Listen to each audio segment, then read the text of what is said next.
매일 성경 묵상. 모든 것을 버리고 주를 따르게 하소서. 오늘 말씀은 마가복음 10장 28절에서 31절 말씀입니다. 베드로가 여짜와 이르되 보소서, 우리가 모든 것을 버리고 주를 따랐나이다. 예수께서 이르시되 내가 진실로 너희에게 이르노니 나와 복음을 위하여 집이나 형제나 자매나 어머니나 아버지나 자식이나 전토를 벌인 자는 현세에 있어 집과 형제와 자매와 어머니와 자식과 전토를 100배나 받되 박해를 겸하여 받고 내세의 영생을 받지 못할 자가 없느니라. 그러나 먼저 된 자로서 나중되고 나중된 자로서 먼저 될 자가 많으니라. 예수님께서 부자가 하나님 나라에 들어가는 것이 낙타가 바늘길을 통과하는 것보다 어렵다는 말씀을 하시자마자 베드로는 자신과 다른 제자들이 모든 것을 버리고 예수님을 따랐다고 고백합니다. 이것은 부자가 예수님의 부르심에도 불구하고 자신의 소유를 포기하지 못해 예수를 따르지 못하고 근심하며 돌아간 것과 대조를 이룹니다. 부자는 예수님을 따르지 못하고 근심하면서 돌아갔지만 제자들은 즉시 그들의 배와 그물을 버려두고 또는 있던 자리를 박차고 아버지와 가족들을 버려두고 예수님의 부르심에 응했기 때문입니다. 아마도 베드로는 부자와 다르게 행동한 자신들의 결단과 순종에 대해서 예수님이 좋은 칭찬을 해주시기를, 자신들의 수고와 헌신을 알아주시기를 원했던 것으로 보여집니다.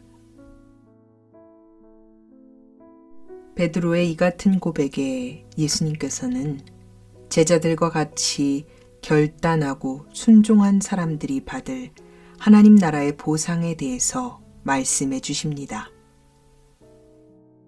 주님께서는 예수와 하나님 나라의 복음을 위해 자신들의 전부를 버리고 주님을 따른 사람들은 세상에서의 환난과 박해 또한 받게 되겠지만 예수님 안에서 새로운 가족인 믿음의 공동체를 얻게 될 것이라고 말씀하십니다. 그리고 자신들이 버리고 잃어버렸던 것들보다 훨씬 더 많은 것들을 소유하게 될 것이라고 말씀해 주십니다. 또 영원한 생명의 근원 되시는 예수 그리스도를 주로 받아들임으로써 육신의 죽음으로 생이 끝나는 것이 아니라 영원한 생명 또한 얻게 될 것을 말씀하십니다. 그러나 예수님께서는 이 세상의 판단으로서 먼저 된 자가 하나님의 판단으로는 나중된 자가 될 것이고, 세상의 판단으로 나중된 자가 하나님의 판단으로는 먼저 된 자가 많을 거라고 말씀하십니다. 아마도 예수께서는 자신의 최측근으로 모든 것을 버려두고 주님의 부르심에 순종했던 제자들이 빠질 법한 자기 의와 우월의식을 겨냥해서 말씀하셨을 것입니다. 오늘 본문에 등장하는 세 사람, 부자, 예수님, 베드로는 각자의 관심과 우선순위의 기준이 각각 달랐습니다. 돈이 많은 사람은 우선순위의 관심이 재물이었고, 예수님의 관심은 하나님 나라였으며 베드로의 관심은 순종한 자신들에 대한 보상에 있었습니다. 예수를 따른다는 것의 최종적인 목적은 하나님 나라를 소유하는 것, 다시 말하면 영생을 얻는 것임을 우리는 기억해야 합니다. 따라서 하나님 나라를 소유하기 위해서는 진정한 하나님 나라의 가치를 알아야 합니다. 그렇지 않다면 부자처럼 자신의 우상이 된 재물 때문에 하나님 나라를 놓치게 되거나 베드로처럼 제자라 할지라도 성도라 할지라도 순종과 결단에 따르는 눈에 보이는 보상에 집착하게 됩니다. 보상을 바라고 하는 헌신은 진정한 순종과 결단으로 이어지기 어렵습니다. 바라던 것을 얻지 못하면 언제든 등을 돌려 세상으로 돌아갈 수 있는 것이 인간이기 때문입니다. 하나님의 나라는 이 세상에 존재하는 그 무엇과도 바꿀 수 없는 귀한 것입니다. 진정한 하나님 나라의 가치를 진정으로 깨달은 많은 사람들은 나를 따르라 라는 주님의 부르심에 주저하지 않고 모든 것을 내던지고 따랐습니다.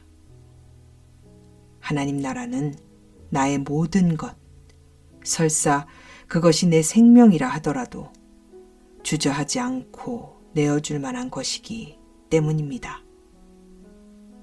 우리에게 그 어떤 보상보다도 가장 큰 것은 예수 그리스도를 통해 이 영원한 생명을 받은 것입니다. 그리고 하나님이 나의 하나님이 되시는 영광과 기쁨을 누리게 된 것입니다. 분명히 이것은 세상의 기준과는 완전히 다른 이야기입니다. 이 비밀은 하나님 나라의 가치를 깨달은 자만이 온전히 누릴 수 있는 최고의 기쁨이자 행복입니다. 때문에 이 기쁨을 누리고 사는 사람들은 보상이 아닌 하나님을 위해 쓰임받고 있다는 기쁨 속에서 자기 자신을 내어드릴 수 있게 됩니다. 받은 은혜에 감격하여 드리는 자발적인 순종과 헌신인 것입니다. 당신은 지금 누구의 우선순위에 머물러 계십니까? 부자처럼 자신의 우상을 내려놓지 못하고 주님의 부르심 앞에 주저하고 있습니까? 아니면 베드로처럼 주님께 공치사하면서 보상을 요구하고 있지는 않은지요? 아니면 진정으로 부르심에 감격하여 하나님께 쓰임받는 기쁨을 누리며 자발적인 헌신의 자리에 있으십니까? 기억하십시오. 하나님의 나라는 집과 형제와 자매와 어머니와 자녀와 논밭을 버리고 박해를 함께 받는 한이 있더라도 결코 놓칠 수 없는 최고의 가치입니다. 그리고 우리는 이미 이 최고의 가치를 예수 그리스도를 통해 받은 사람들입니다. 사랑하는 아버지 하나님, 나의 우선순위는 어디에 있습니까? 나의 관심은, 나의 시선은 어디를 향하고 있는지요? 하나님의 나라의 가치를 온전히 깨달아 알기를 원합니다. 그래서 내게 속한 모든 것을 내어주고서라도 그 하나님의 나라를 온전히 소유할 수 있도록 은혜를 주옵소서. 나는 아무 공로가 없습니다. 오직 하나님의 은혜로 영생을 향해 나아가고 있음을 고백합니다. 주님, 구원의 감격을 회복시켜 주시옵소서. 그 어떤 것과도 주님을 바꾸지 않도록 은혜를 주시옵시고 영생을 얻도록 우리를 끝까지 인도해 주시옵소서. 우리의 구주 되신 거룩하신 예수 그리스도의 이름으로 간절히 기도드립니다. 아멘.